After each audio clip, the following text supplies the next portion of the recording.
I'll be damned. The engine's starting up again. Edna, it's good to finally see you doing something useful with those negative currents running through your brain.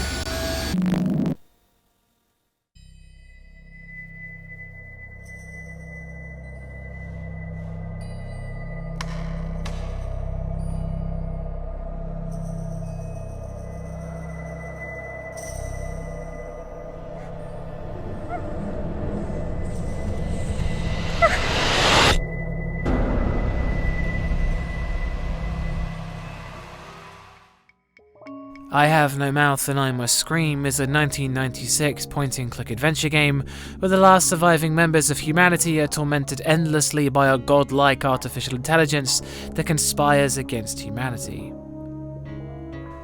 Atmosphere.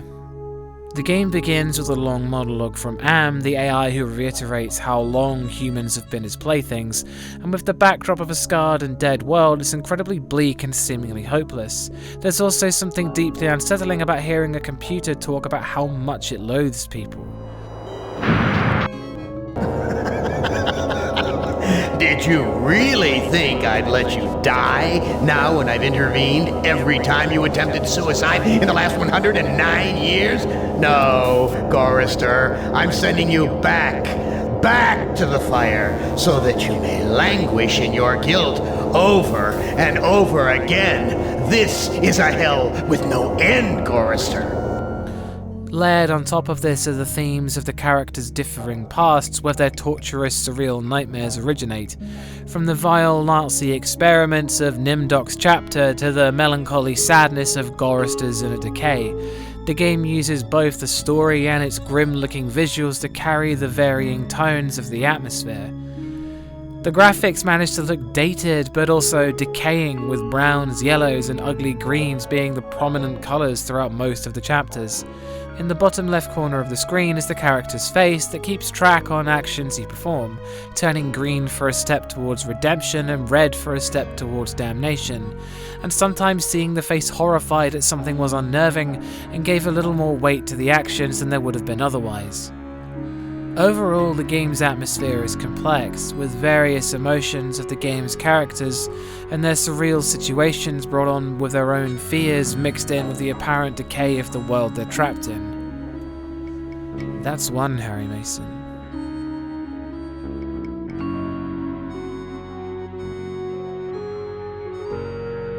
Scares. The game is only really frightening in concept, that one day a computer intelligence will exceed us and grow tired of us, that it's difficult to understand emotions will grow out of control and take upon itself to punish us for its incomprehensibly long lifespan, since we're now inferior life forms. In many ways, the game's unique in the way that it causes fear. There are harrowing moments in terms of actions performed by the player, but nothing traditionally scary. But it presents one of the most terrifying ideas, that something without a shred of humanity would one decide humanity's fate, and it's more impactful than it was at the time of the game's release. The closest thing the game comes to fear is the game over screen, where Ellen describes what has become of her in all its nightmarish horror. I thought that with my knowledge of computers and engineering, I could shut Am down. Maybe I really am just a hysterical woman, just as Am said. Am has violated my body worse than any rapist could.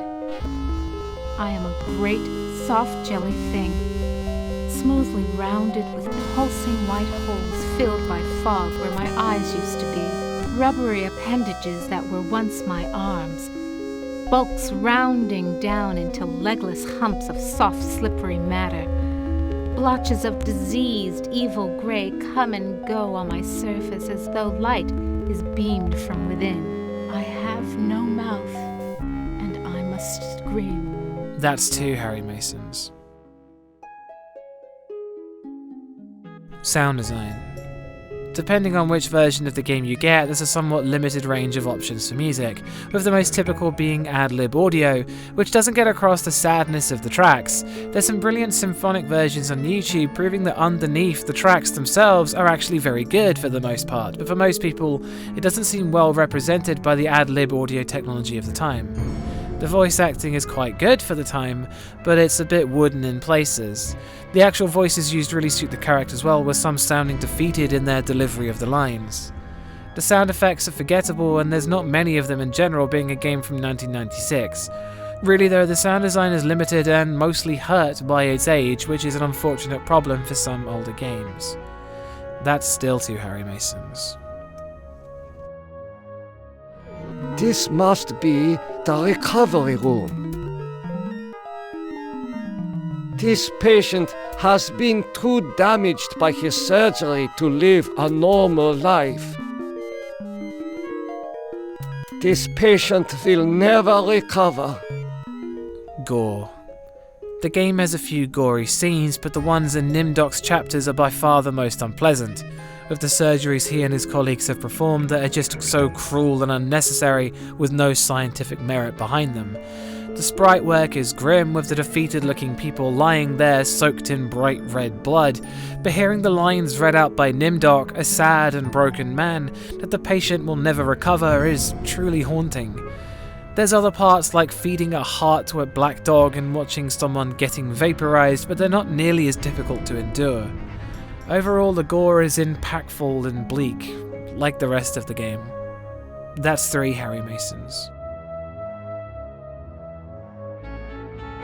Story.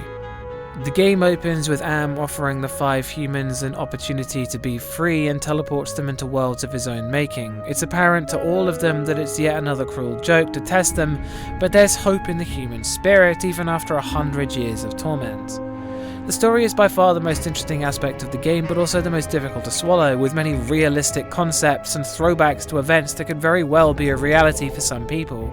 Each character's world is designed to test them, with deeply personal and traumatic events in their lives recreated sadistically by the computer for them to overcome. It addresses the cruel nature of humanity and really shows what kind of artificial intelligence would be like, made in the flawed image of its makers. The final section of the game is a gauntlet where you test your humanity, and the feeling of hopelessness pervades the whole time. Characters who saw redemption in themselves make the ultimate sacrifice to bring an end to their torment by defeating Am, and I found some of the scenes extremely sad. The game is depressing, but that is the price of realism.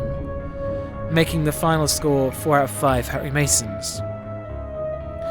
Whilst many probably won't consider this a horror game, it was too enticing not to make a video on it. Its themes are befitting, and whilst its limitations are based around its age, it leaves a lasting impact that many other games can only dream of. Again, I'd like to remind you this whole thing is down to my opinion in horror games, and if you don't share this opinion, then that's cool, I get it. There will always be more horror reviews in the pipeline, and thanks for watching. And always go check out Bumps in the Middle of the Night. Peace.